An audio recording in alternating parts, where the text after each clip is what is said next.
Hi guys, it's me again, Flo Kasuku. Welcome back.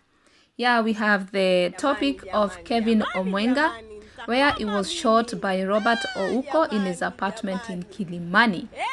And in this first video, you will see him with a new car, and the friend is praising him and she's happy about it. Well, in the first video, you have seen people saying he was a con man and he has conned a lot of people. Some even are in jail because of him. Tonight we begin with the fatal shooting of a 28-year-old car dealer in Nairobi's Killimani area. Two people are in police custody following the murder of Kevin Omwenga, which occurred last night at an apartment block in Killimani. The two, who have been identified as Robert Obodo and Chris Obure, are helping police with investigations to unravel the motive of the shooting. Well, police are also analyzing the gun used in the fatal shooting of Omwenga. Was it a deal gone wrong, or was there something else? Well, Citizen TV has acquired CCTV footage from the building showing activities outside Omwenga's apartment before he was rushed to hospital, where he was pronounced dead with a single gunshot wound to his chest. Nimrod Tabu now gives us the chronology of last night's events. Galana Suits in Killimani is where Kevin Omwenga met his untimely death last evening. His apartment has now become the scene of a murder, from where police are piecing together evidence that could enable them unravel the circumstances leading to the murder.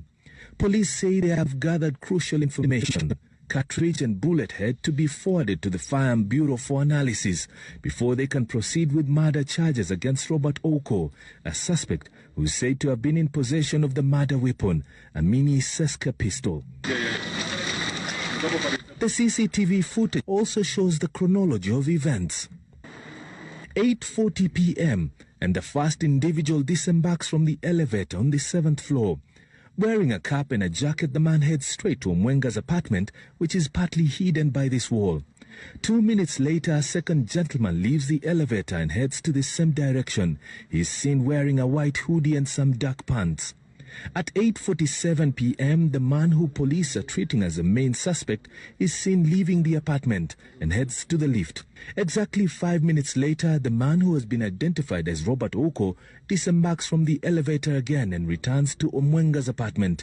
The events taking place behind this wall are hidden all through. A fourth gentleman who was within the vicinity of the apartment is seen leaving 1 minute after Ouko had returned to the apartment.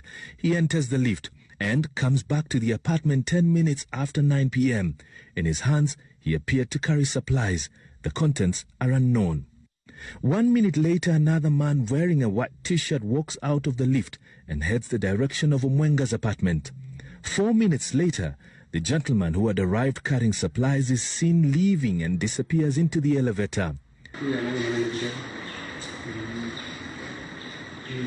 At 9:27 p.m., a man who had been spotted by the CCTV camera as the second one to arrive at the apartment a few minutes before 9 p.m. leaves the apartment. 7 minutes later, two men arrive, and we have since established that one of them was the same one who was carrying supplies to the apartment and had left shortly.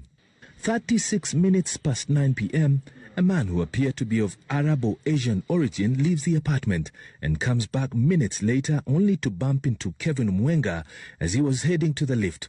They engage in small talk and enter the lift. One of them returns. At 9:41, Robert Ouko heads to the lift casually, but heads back to the apartment before leaving once again and disappears into the lift.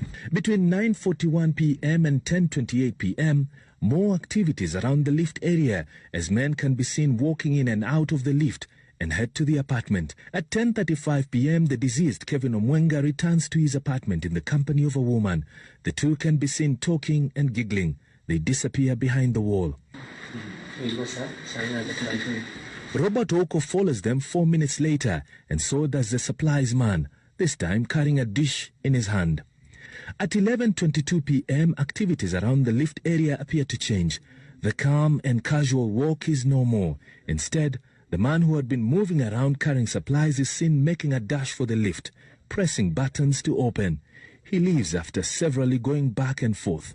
2 minutes later, Robert Ouko heads to the lift, also in confusion. He's seen pressing the buttons before returning to the apartment. All the while, the elevator doors open and close. This goes on 4 times before he finally enters the lift. It is here that he can be seen removing an object from his back pocket.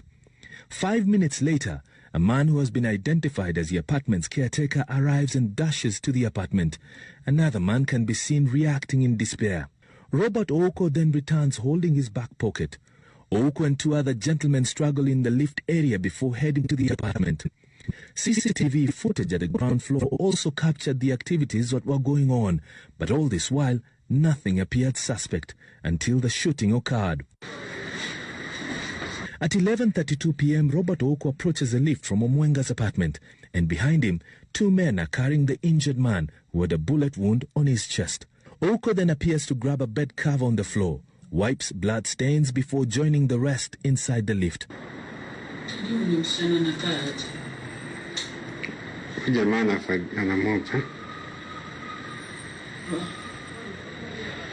Outside, all the individuals are in a haste to take the injured man to hospital. Robert Ouko is almost knocked down by the vehicle carrying Omwenga. Eventually, the woman who had accompanied Omwenga earlier is left behind together with Ouko. Today, Ouko is arrested together with one Chris Obure, who is said to be the owner of the gun. Police investigating the case say they have conducted preliminary investigations and quizzed all those who are in the apartment. It has been reported that Ouko was with Omwenga in his bedroom before they had a loud bang. Ouko is then reported to have been in a rush to leave the room, and he was heard telling the others in the house that Omwenga had shot himself. The shooting is suspect, and police are now investigating claims that the gun could have been stolen from Obure's office. It is alleged that Ouko works as Obure's security aide. Obure, who is a businessman in the city, has found himself on the wrong side of the law previously. Meanwhile, Ouko is said to have joined the rest last night at Nairobi Women's Hospital, where the victim died after returning the gun to Obure's office.